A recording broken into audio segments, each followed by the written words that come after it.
Hello बच्चों, आप लोग कैसे हैं? उम्मीद करते हैं बहुत अच्छे होंगे और पढ़ाई तो एकदम दमदार कर रहे होंगे। बहुत मज़ा लेकर के आप पढ़ाई कर रहे होंगे, एकदम मस्ती से इंटरटेनमेंट के साथ आप कीजिए पढ़ाई, बहुत मज़ा आएगा। तो फिजिक्स काफ़ी आसान सब्जेक्ट है, मैं पहले भी बोला था, आज भी बोल रहा हूँ। लेकिन बहुत लोग आपको केवल डिमोरलाइज कर देते हैं कि फिजिक्स बहुत टफ है, बहुत टफ है। यार बहुत टफ रहेगा, ऊपर से कोई पढ़ने आएगा? देखिए, सब कुछ पढ़ाने के ऊपर डिपेंड करता है किस तरह पढ़ाया गया। अब देखिए, मैं डिटेल आपको थ्योरी भी दे रहा हूँ और प्रॉब्लम्स भी बता रहा हूँ।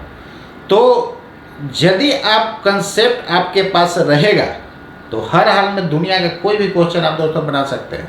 तो किसी के कहने पर मत चलिए, एकदम अपना जो है, जो एम है IIT नीट को उखाड़ना, वो हर हाल में आप उखाड़ करके ही दिखा दीजिए और उसी हिसाब से आप तैयारी भी करते चलिए, बहुत मजा आएगा। तो चलिए, आज आपको मैं दिखा रहा हूँ क्वेश्चन। जैसे इस टाइप का क्वेश्चन देखिए, ऐसा क्वेश्चन है। तो देखने से आपको क्वेश्चन क्या लग रहा है? आपसे नहीं बनेगा क्या? बहुत शानदार क्वेश्चन है, आप बना सकते हैं। केवल इंग्लिश जिनका कमजोर है, कुछ स्टेट बोर्ड वालों को लिए जो है इंग्लिश कमजोर होता है, टेंशन नहीं लेना है दोस्तों। बस जितना मैं वेक्टर में बता रहा हूँ उसको आप रेडी करते जाइए, सब आपका सही होते जाएगा। चलिए देखिए क्या कहता है इसमें। कहता है force of 10.5 Newton acts on A particle along A direction making an angle of 37 degree with the vertical. यहाँ पर ध्यान दीजिए दोस्तों, वर्टिकल इसको कहते हैं, हॉरिजॉन्टल इसको कहते हैं। इसमें तो किसी को शक है नहीं, क्लियर है ना? This is vertical, this is horizontal. तो कहता है कि वर्टिकल से एक फोर्स जो है कितना एंगल बना रहा है, यही आपका फोर्स है। और वर्टिकल से एंगल आपको दे दिया है दोस्तों कितना, 37 डिग्री, क्लियर है? और ये फोर्स का मैग्नीट्यूड कितना है? मैग्नीट्यूड बोला जाए मतलब वैल्यू, इसमें किसी को शक, कोई शक नहीं। तो कहता है कि find the component of force in vertical direction. नहीं निकाल सकते हैं यार, चारों तरफ मैं कंपोनेंट आपको बताया था बहुत डिटेल बताया था ना चारों तरफ मैं बताया था। ऐसे बुक में दो ही करके छोड़ देता है। बताया था कि मैक्सिमम कंपोनेंट आप इन्फिनाइट तक तोड़ सकते हैं। तो इसका इधर कंपोनेंट दोस्तों क्या हो जाएगा, एकदम आसानी से जितना एंगल रहता है उसमें कॉस लगा देना है। तो 10.5 cos 37 डिग्री, यही तो आंसर हो गया। इसको कैलकुलेट कर दीजिए। तो 10.5 इंटू cos 37 होता है 0.8। cos 37 0.8, इस बात को याद रखिएगा। cos 37 डिग्री 0.8, और जैसे जैसे एंगल बढ़ता है cos का वैल्यू दोस्तों क्या होता है, घटता है। तो cos 53 हो जाता है घटते घटते 0.6। वही साइन के टर्म में देखिएगा तो साइन 37 जस्ट उलट दीजिए 0.6, साइन 53 0.8, tan 37 डिग्री। यहाँ पर देखिए ना, tan 37 साइन 37 बाई cos 37 होगा तो 0.6 बाई 0.8 3/4 होगा कि नहीं, हो जाएगा। इसी तरह tan 53 डिग्री दोस्तों क्या हो जाएगा, उलट दीजिए उसको 4/3, ये रहा। ये वैल्यू आप याद रखिएगा। तो आंसर तो हो गया। इसको कैलकुलेट कर दीजिए, कर लीजिएगा ना, करने का जो होता है ये याद नीट और IIT का बैच है, आप करते चलिएगा। चलिए एक बार कर दे रहा हूँ, तो 0 हो जाएगा। और ये कितना 80 और 4 84, क्लियर है? और कितने डिजिट के बाद डेसिमल देना है, 2 डिजिट के बाद, मतलब कि 8.40 न्यूटन आ जाएगा, क्लियर है? चलिए ऐसे भी देखिए ना, इसको आप कीजिएगा तो ये हाइपोटेनस ज्यादा होगा 10, तो निश्चित तौर पर ये थोड़ा कम ही आएगा ना। ज्योमेट्री से भी निकाल सकते हैं। तो एंगल के सामने रहा, यदि ये निकालना होता तो साइन लगा देते हैं, और ये वाला में क्या हो जाता है, कॉस। ज्योमेट्री से भी निकाल सकते हैं। इसलिए बताया था कि मैग्नीट्यूड का मतलब ज्योमेट्रिकल क्या होता है, लेंथ होता है, बस यही दिमाग में। चलिए नेक्स्ट क्वेश्चन देखिए दोस्तों। इस क्वेश्चन पर आइए, कहता है कि find the resultant of 3 vectors shown in figure. ये हमको बताने का जरूरत है, कितना हम लोग कर चुके थे, पार्टिकल ईस्ट गया फिर साउथ गया, नहीं तो आप तो इसको बना ही सकते हैं। रिजल्टेंट कौन हो जाए, फर्स्ट का 10 से लास्ट का 8 तक, यही रिजल्टेंट का काम करेगा। और इस रिजल्टेंट, अरे ये क्या हो गया यार, चलिए ना, उससे लाइन ड्रॉ हो गया तो क्या प्रॉब्लम। तो यहाँ से ध्यान दीजिए, यही आपका रिजल्टेंट दे देगा। तो ये रिजल्टेंट दे देगा तो क्या हो जाएगा, ये एंगल आपको क्या हो जाएगा, डायरेक्शन हो जाएगा, नहीं तो उसका लंबाई निकालने के लिए क्या मैंने बताया था कि सबसे पहले आप राइट एंगल ट्रायंगल बनाते जाए, नहीं तो वेक्टर फॉर्म में आई कैप जे कैप करके बना सकते हैं। और रिजल्टेंट का मतलब सम, सबको आंख बंद करके जोड़ देते हैं। ऐसा क्वेश्चन मैं बताया हूँ, जाकर के देख लीजिएगा। तो ये लंबाई कितना हो जाएगा बता दीजिए। तो एंगल के सामने वाला में साइन लगता है, तो इसमें क्या लग जाएगा, कॉस। तो ये लंबाई है दोस्तों 5, तो ये हो जाएगा 5 cos 37 डिग्री किसी कष्ट, और ये 3, और ये आपका कितना हो जाएगा ये लंबाई क्या हो जाएगा 5 sin 37 डिग्री, ये लंबाई। तो ये कंपोनेंट लीजिएगा ना, एंगल के सामने वाला क्या होता है, परपेंडिकुलर। परपेंडिकुलर में हम लोग क्या लगाते हैं, साइन। ऐसे भी देखिए, इसका कंपोनेंट इधर लीजिएगा तो साइन होगा 5 sin 37, जितना ये उतना ही ये, क्लियर है। तो टोटल डिस्टेंस ये आपको फाइंड हो गया, कितना, ये हो जाएगा cos 37 0.8, तो 4 आ जाएगा, ये 4 और ये कितना 3, तो ये 7 हो जाएगा, नहीं और ये वाला लेंथ कितना आ जाएगा बताइए, 5 × 0.6 3 हो जाएगा। तो ये टोटल कितना आ गया दोस्तों, 3 × 5 बन तो गया। मतलब इसको वो मानते हैं, ए मानते हैं, बी मानते हैं, सी मानते हैं, तो वो सी कितना हो जाएगा, √7 का स्क्वायर प्लस 5 का स्क्वायर, तो 49 प्लस 25 कैलकुलेट कर लीजिएगा।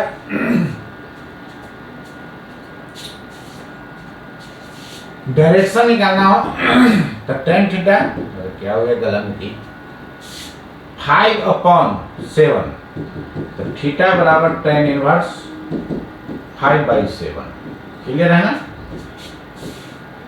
यदि इस नॉट थोड़ा सा दिखाया हुआ डिग्री तो उसके फॉर्म में नहीं लिखा हुआ है, ये x/y है, तो क्या बताते हैं, जिससे भाग पड़ता है उसके साथ एंगल, तो विथ x एक्सिस थोड़ी होगा, क्लियर है। tan इनवर्स 5/7, tan थीटा 5/7, ये डायरेक्ट वैल्यू नहीं पता है तो आप इनवर्स में ही छोड़ दीजिएगा। लेकिन ऐसी वर्मा के बुक में देखेगा, इसका डिग्री में निकाल करके छोड़ दिया जाता है। तो यार उतना सब का वैल्यू याद रखना पॉसिबल है नहीं ना, तो इसलिए आप इन्वर्स में ही छोड़ दीजिएगा। आपको ऑप्शन में एग्जाम में यही रहेगा, इन्वर्स के फॉर्म में, क्लियर है। चलिए लिखिए, ठीक है दोस्तों। तो ये आपका हो गया इसका सॉल्यूशन। इसको वेक्टर फॉर्म में भी आपको बना सकते हैं, बताए थे, बना दें क्या उसकी तरह। देखिए वेक्टर फॉर्मूला में है, ज्योमेट्री में थोड़ा सा क्या होता है, दिमाग लगाना पड़ता है कैसे राइट एंगल ट्रायंगल बनाना है। वेक्टर फॉर्म में कुछ सोचने की जरूरत ही नहीं है। OA कितना है 5, तो इसका देखिए ना, 2 कंपोनेंट कीजिएगा, एक x की तरफ एक y की तरफ, बीच में है ना, तो कंपोनेंट करेंगे तो इधर 5 cos 37, तो 5 cos 37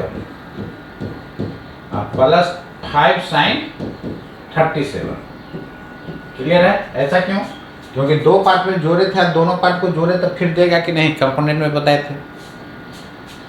उसके बाद देखिए दोस्तों, AB को क्या लिखिएगा 3i के भी, तो डायरेक्ट x में, या BC को 2j के, तो AB को लिखेंगे 3i कैप और BC को लिखेंगे 2j के, और रिजल्टेंट कहने का मतलब सम को क्या कर देंगे, वेक्टर सम, बताया था ना।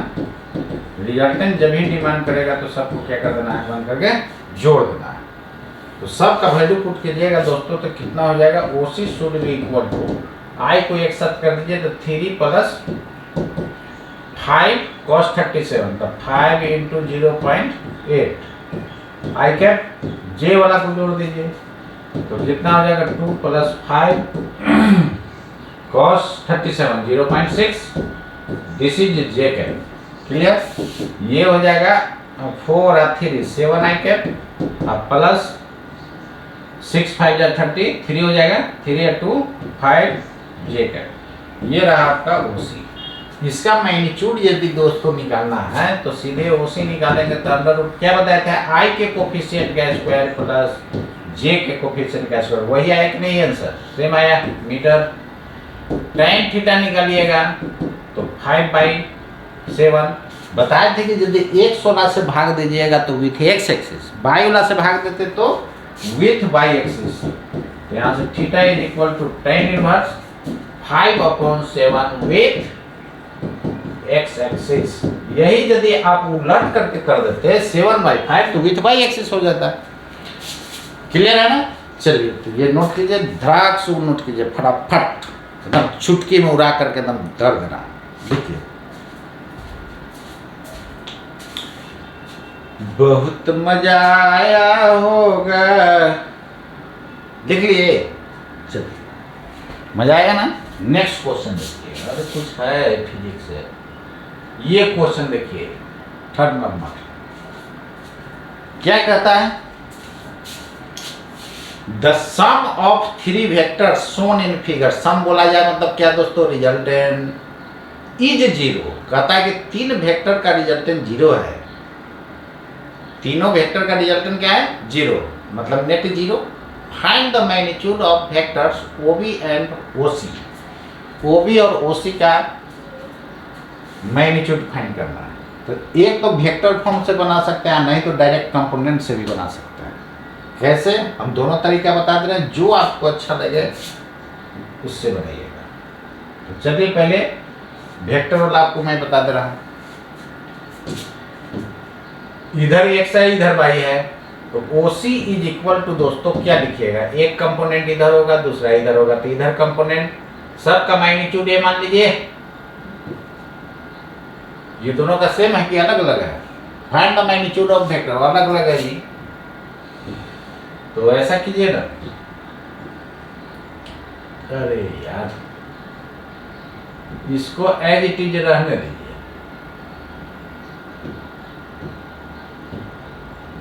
देखिए ना टाइम में इसको हटा दो, ठीक है। OC ही रहने ना दीजिए। तो OC चाहे तो A मान लीजिए, नहीं तो इसको B मान लेते हैं। क्लियर, या XY मान लीजिए जो बनना है। चलिए इसको A और इसको B है। अब ठीक है, तो क्या लिखेगा, A cos 45 डिग्री, और इधर के तरफ component negative x i minus I cap, और एक कंपोनेंट ऊपर होगा दोस्तों, एक कंपोनेंट किधर होगा, ऊपर में होगा, तो ऊपर में पॉजिटिव बाइना है तो जे कैप होगा, यानी A sin 45 degree J cap होगा कि नहीं, बोलिए। उसी तरह आप OB को क्या लिख सकते हैं, B डायरेक्ट लिख सकते हैं ना, आई कैप, क्या कष्ट है, कोई कष्ट नहीं है। OA को क्या लिख सकते हैं, तो 5 माइनस जे कैप, क्योंकि नीचे था नहीं निगेटिव बाई की तरफ। और रिजल्टेंट सबका क्या है दोस्तों, 0 है। क्वेश्चन में क्या है, हम नहीं कहे हैं। रिजल्टेंट बोला जाए मतलब सबका सम कर दीजिए, तो OA plus OB plus OA should be equal to 0। 0 पर एरो दे भी सकते हैं, नहीं भी दे सकते हैं। चलिए तो OA इतना है ना, तो आई को एक साथ कर दीजिए, जोड़ेंगे तो आई एक साथ, तो कितना हो जाएगा B minus A cos 45 degree.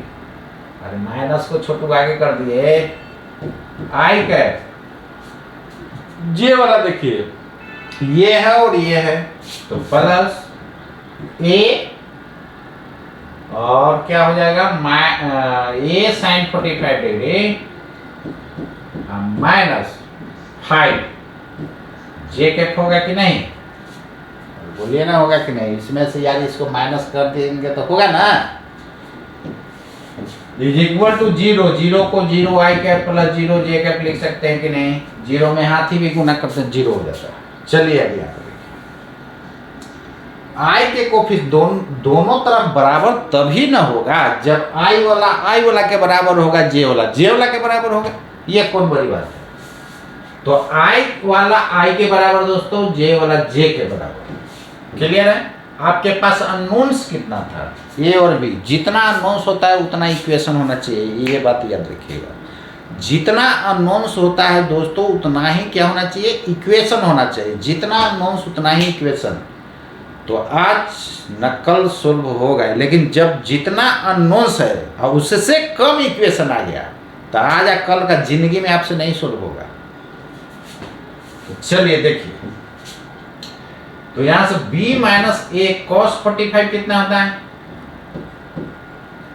1/√2 होता है। ये 0 हो जाएगा तो b निकल गया कि नहीं? a/√2। ये भी अननोन है, यहां से आ जाएगा। देखिए a/√2 minus 5 is equal to 0। Clear?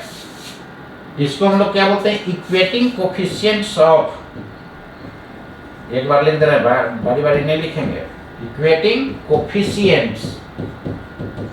Coefficients of I cap and J cap on both sides we get. बोलिए होगा कि नहीं? यहां से a/√2 इज इक्वल टू 5, तो a बराबर 5√2 हो गया कि नहीं छोटू? हो गया ना? अब यहाँ से देखिए a का वैल्यू पुट कर दीजिएगा तो b फाइंड हो गया कि नहीं? यहाँ से b should be equal to 5√2 divided by √2। अब √2 कहाँ चला गया? कैंसिल हो गया, तो 5 बचेगा कि नहीं? आंसर हो गया। कमाल है। तो b किसको माने थे? OB को ना, यानी b बराबर OB। और इसको क्या माने थे? a को OC था, तो OC बराबर a बराबर 5√2। यही आपसे तो डिमांड कर रहा था। देखिए कहाँ गया? OC को a माने थे, OB को b माने थे। यूनिट जो है दोस्तों मीटर है, तो सबका यूनिट मीटर होगा। क्या प्रॉब्लम? No problem. क्लियर है? तो उम्मीद करते हैं ये आपको समझ में आया होगा। तो देखिए कंसेप्ट आपके पास है तो क्वेश्चन बनेगा ही। तो जितना मैं पढ़ाया हूं ना एकदम मथ दीजिए उसको।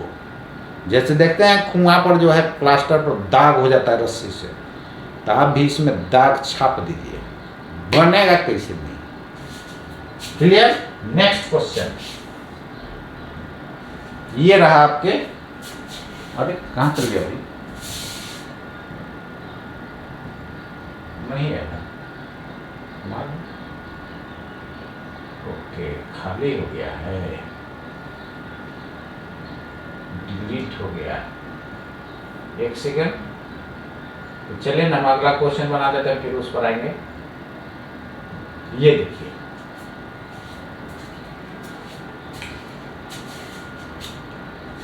कहता है कि a vector has component along x axis equal to 25 unit and along y axis equal to 60 unit. नहीं, find the magnitude and direction of vectors. A vector has component, यही वेक्टर है, और इधर x एक्सिस मान लिए, इधर y axis मान लिए, और वेक्टर का x एक्सिस के तरफ कंपोनेंट दोस्तों कितना है? यही मान लेते हैं ये वेक्टर है, तो a cos थीटा का वैल्यू आपको दे दिया है x एक्सिस के तरफ 25 यूनिट। क्लियर? अब y की तरफ कंपोनेंट करता है a sin थीटा, ये 60 यूनिट दिया। तो क्या बताए थे कि इसको इसके हेड पर रखे थे, दोनों दो पार्ट में तोड़ दिया, दोनों टुकड़ा को जोड़ेंगे तो ये देगा कि नहीं देगा? क्लियर है? तो ये कितना था? 60 यूनिट।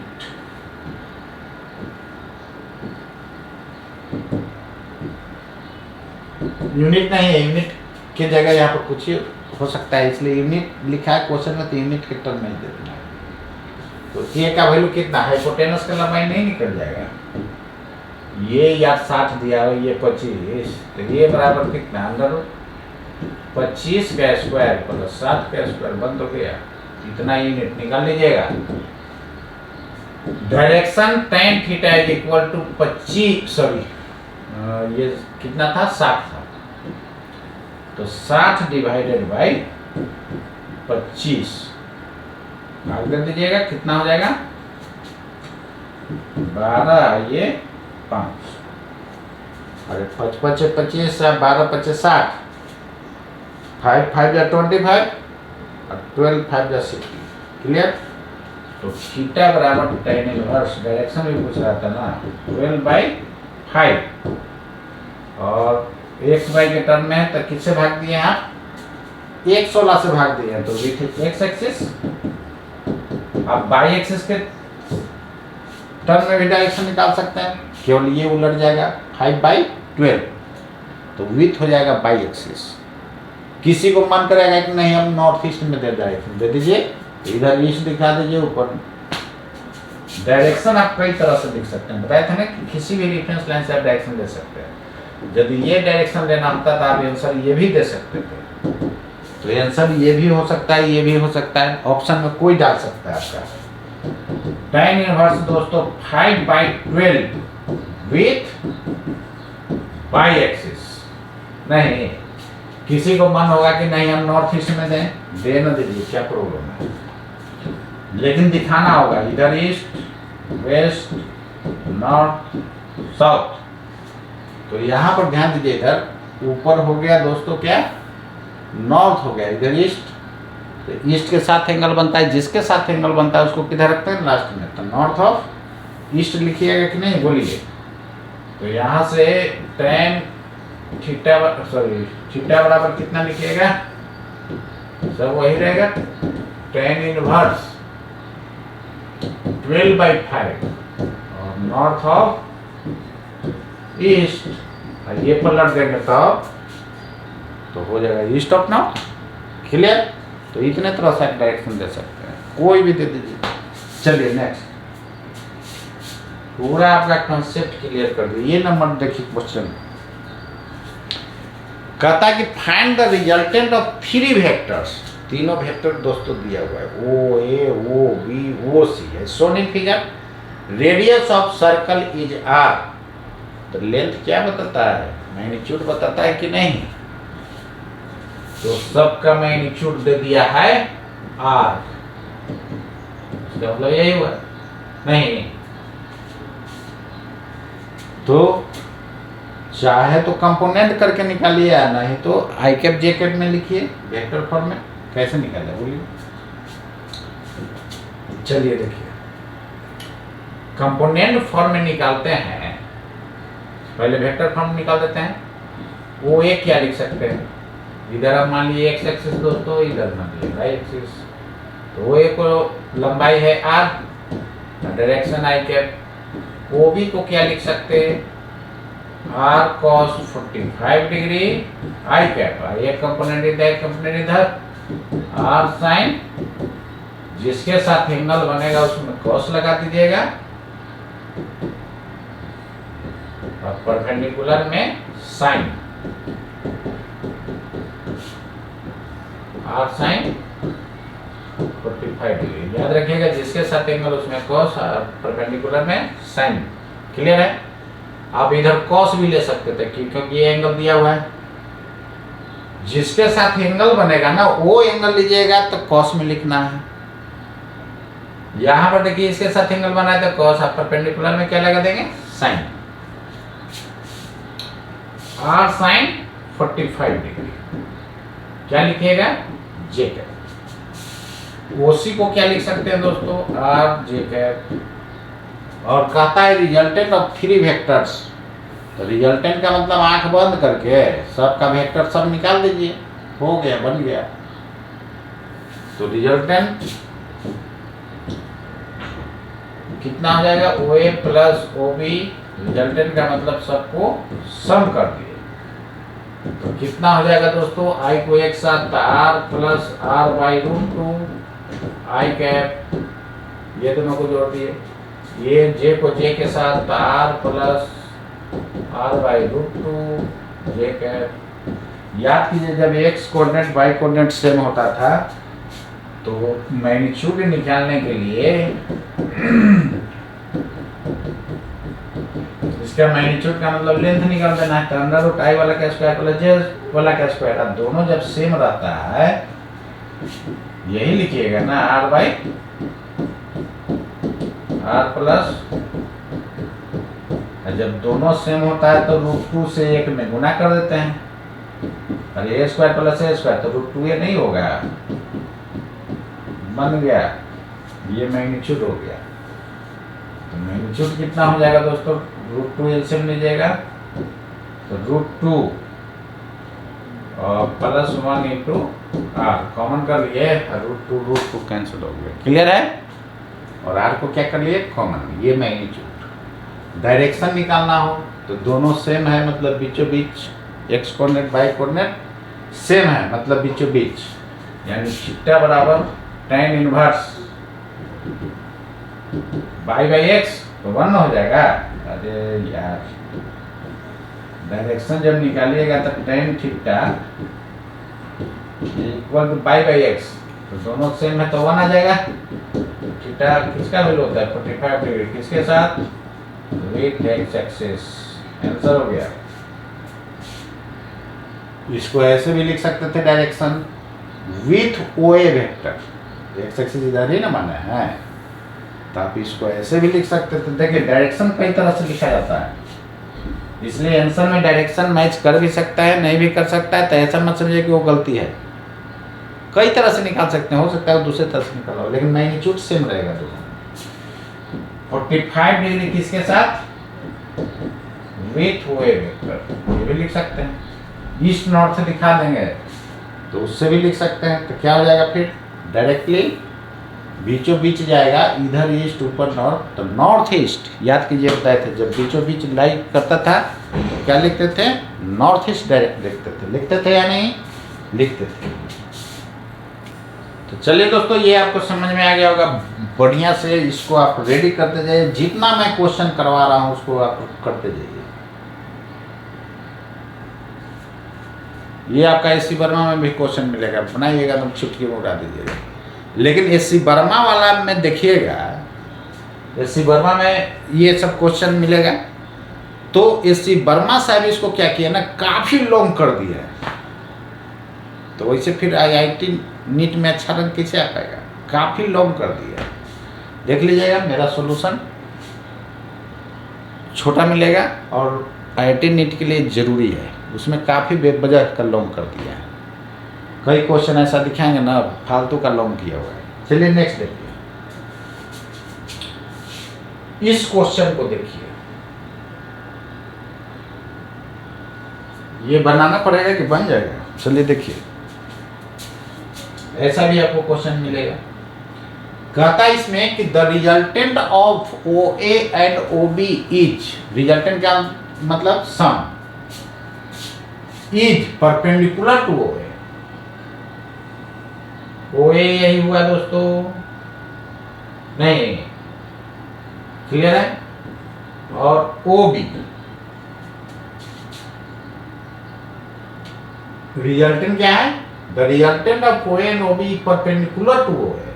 तो ओ ए का सॉरी ये ओ ए है, क्या कहता है, resultant of vectors O A and O B is perpendicular to O A, तो ओ ए के परपेंडिकुलर रिजल्टेंट बना दीजिए, नहीं ठीक है। तो निश्चित रूप से ओ बी जो होगा ऐसा होगा कि नहीं बताइए, तो ओ ए के हेड पर ओ बी, तो रिजल्टेंट हो गया फर्स्ट के टेल से लास्ट के तक, यही आपका रिजल्टेंट हो गया। और ये क्या है, ओ ए पर परपेंडिकुलर है, बंद हो गया क्वेश्चन। क्या कहता है, find the angle A O B, यही आपका ओ ए वेक्टर था, ओ हो गया, ए हो गया, नहीं क्लियर, ये ओ ए वेक्टर हो गया, और आपसे ए ओ बी एंगल आपसे पूछ रहा है। तो यहां से दोस्तों आप निकाल सकते हैं। यहां पर देखिए फिगर जो है इसका छूट गया है, मैं बना दे रहा हूं। ये आपका जो है ओ बी है, और इधर क्या है ओ ए। तो ये हो गया ओ ए, और ओ ए का वैल्यू दे दिया आपका 4 मीटर, और ये कितना दिया है ओ बी का वैल्यू दे दिया है 6 मीटर। ठीक है, तो अब यहां पर ध्यान दीजिए इधर, इसको उठा करके यही एंगल, दोनों के बीच का एंगल आपको फाइंड करना है, थीटा। तो इसको उठा करके यहाँ पर पैरेलल शिफ्ट करेंगे ना, क्योंकि वेक्टर को जोड़ने के लिए क्या करेंगे, एक का हेड पर दूसरा का टेल नहीं, वेक्टर को जोड़ने के लिए एक का हेड पे दूसरा का टेल। ये थोड़ा सा परपेंडिकुलर होगा। क्या होगा, परपेंडिकुलर। तो यहाँ पर ध्यान दीजिए इधर, इसको थोड़ा सा, ये क्या होगा, परपेंडिकुलर होगा। अरे 4 वाला थोड़ा सा छोटा ना होगा, 6 वाला बड़ा होगा। चलिए, तो यहाँ से ये आपका क्या हो गया ओ ए। देखिए लगभग लंबाई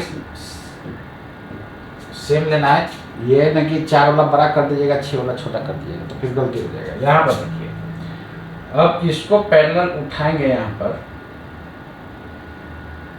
रिजल्टेंट कहता है कि क्या है, परपेंडिकुलर है। रिजल्टेंट क्या है, परपेंडिकुलर है। तो रिजल्टेंट जब परपेंडिकुलर है तो क्या लिख सकते हैं, इसको उठा करके इसके हेड पर रखिए, वेक्टर को पैरेलल शिफ्ट किया जा सकता है, तो यही ना रिजल्टेंट हो गया। देखिए तो परपेंडिकुलर आ गया, क्लियर।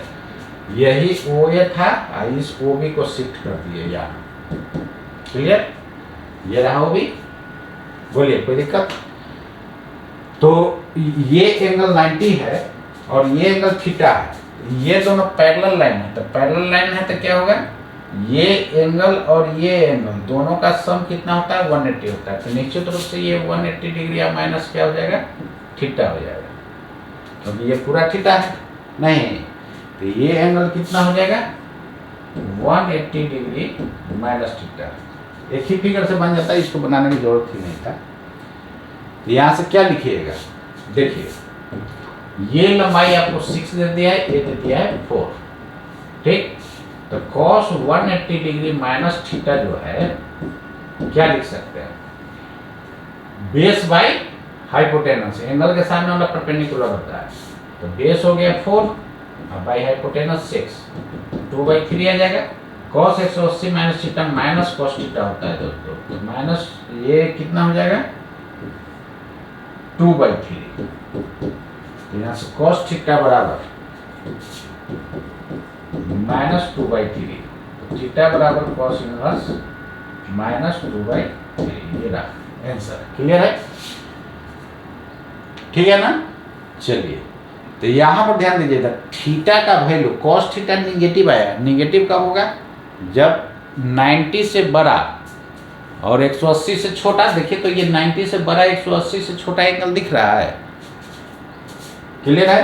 तो जब भी 90 से बड़ा और 180 से छोटा, मतलब सेकंड क्वाड्रेंट में यदि लाई करता है तो cos का वैल्यू क्या हो जाएगा, निगेटिव। और थर्ड क्वाड्रेंट में भी cos निगेटिव होता है, पता है ना। तो यहाँ पर एंगल देखने से क्या लग रहा है कि 180 से छोटा है, मतलब सेकंड क्वाड्रेंट में। तो सेकंड क्वाड्रेंट में cos थीटा क्या होगा, निगेटिव होगा, तो माइनस इसलिए आया, समझ गए ना। चलिए, तो ये आपका हो गया। नेक्स्ट क्वेश्चन देखिए, ये क्वेश्चन देखिए, ये तो आप बना ही सकते हैं। कहता है कि right the unit vector in the direction. इससे टफ क्वेश्चन तो हम बता चुके हैं यार, बन जाएगा ना।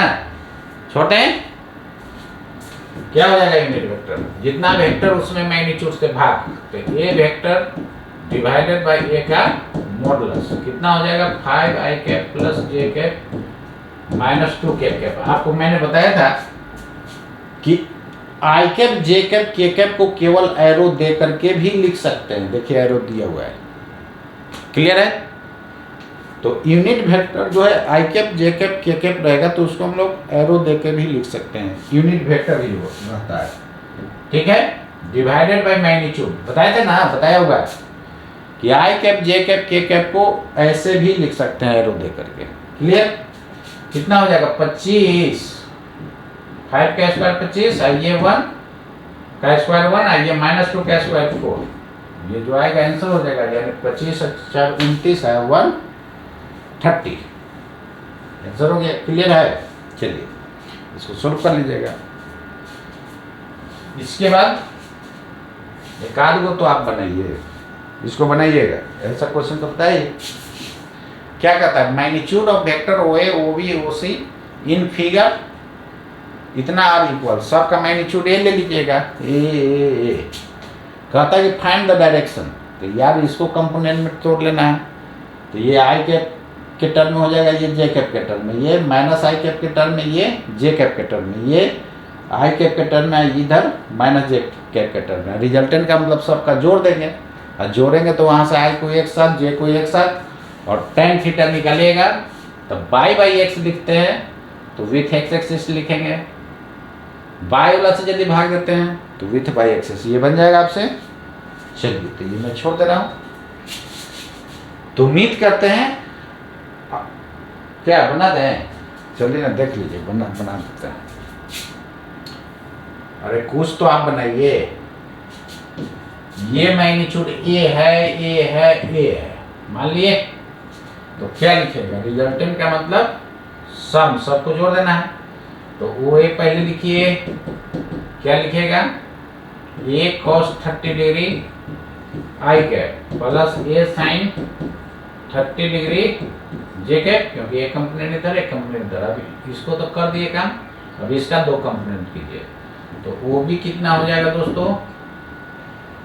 ए cos 60 degree I cap plus A sine 60 degree minus J cap. Component एक इधर कंपोनेंट, एक इधर कंपोनेंट, जिसके साथ एंगल उसमें cos ठोक देना है, और परपेंडिकुलर में क्या लगा देना है? साइन।